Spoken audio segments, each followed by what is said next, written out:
নিজেদের স্বার্থ সিদ্ধির জন্য মানুষের সামনে মিথ্যা কথা তুলে ধরছে, মিথ্যা কথা তারা বলছে।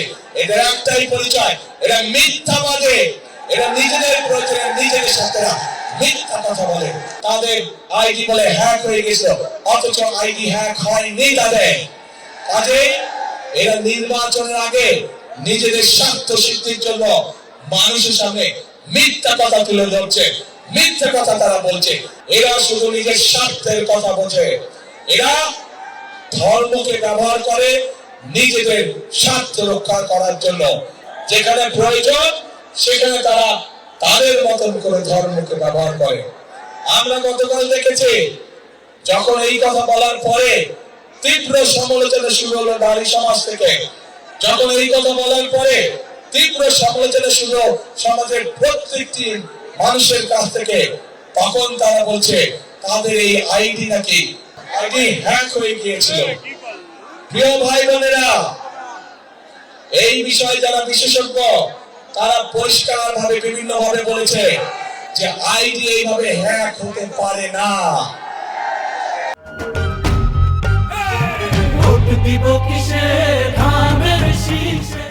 একটি রাজনৈতিক দলের একজন সিনিয়র নেতা জনগণের সামনে নির্বাচনের আগে এইভাবে মিথ্যা কথা বলছে, দলটি পর্যন্ত মিথ্যা কথা বলছে, তাদের আইডি বলে হ্যাক হয়ে গেছে, অথচ আইডি হ্যাক হয়নি তাদের। কাজেই এরা নির্বাচনের আগে নিজেদের স্বার্থ সিদ্ধির জন্য মানুষের সামনে মিথ্যা কথা তুলে ধরছে, মিথ্যা কথা তারা বলছে। এদের একটাই পরিচয়, এরা মিথ্যাবাদী, এরা নিজেদের প্রয়োজনে নিজেদের সাথে মিথ্যা কথা বলে। যারা মিথ্যা কথা বলে, হাজার লক্ষ কোটি মানুষের সামনে যারা মিথ্যা কথা বলে, যারা বিশেষজ্ঞদের মুখের উপরে মিথ্যা কথা বলে, এরা আর যাই হোক এরা দেশ দরদি হতে পারে না। এরা আর যাই হোক এরা কখনো মানুষের দরদি হতে পারে না।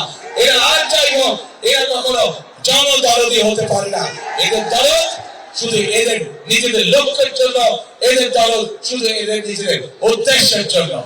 এবং সেই জন্য প্রিয় ভাই বোনেরা, আমরা যেহেতু বিশ্বাস করি এই বিপুল আর্থিক জনগোষ্ঠীকে পিছনে রেখে কোনোভাবেই দেশের উন্নয়ন করা সম্ভব নয়, সেজন্যই আমরা বলেছি ইনশাআল্লাহ আপনাদের দয়া আল্লাহর আমাদের বিএনপি সরকার গঠন করলে বাংলাদেশের প্রত্যেকটি গৃহিণীর কাছে, প্রত্যেকটি মায়ের কাছে আমরা ফ্যামিলি কার্ড পৌঁছে দেব।